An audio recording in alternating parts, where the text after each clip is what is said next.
नमस्कार, सत्यदर्शन न्यूज मध्ये आपले स्वागत आहे। मी पायल शहा। एक नजर टाकूया आजच्या ठळक घडामोडीवर।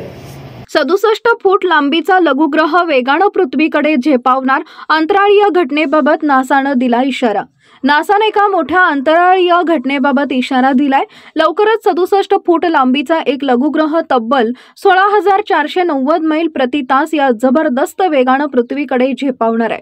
या वेगवान लघुग्रहानं खगोलशास्त्रज्ञ आणि अंतराळ प्रेमींचं लक्ष वेधलंय। मात्र नासानं स्पष्ट केलंय की हा लघुग्रह थेट पृथ्वीला धडकण्याची शक्यता नाही, तरीही या घटनेनं जागतिक पातळीवर मोठी चर्चा निर्माण केली आहे। नासाच्या जेट प्रोपल्शन लॅबोरेटरीनं सांगितलंय की हा लघुग्रह पृथ्वीपासून सुमारे 3,17,00,000 मैल अंतराळावरून जाणार आहे।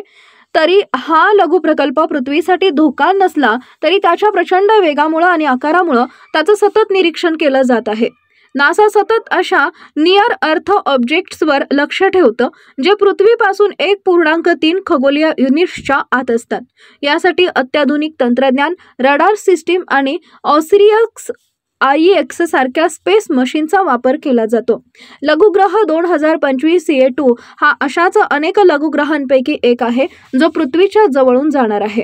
नासाच्या निरीक्षणानुसार हा कोणताही मोठा धोका निर्माण करणार नाही, मात्र भविष्यातील संभाव्य धोक्यांचा अभ्यास करण्यासाठी हा महत्त्वाचा डेटा ठरणार आहे।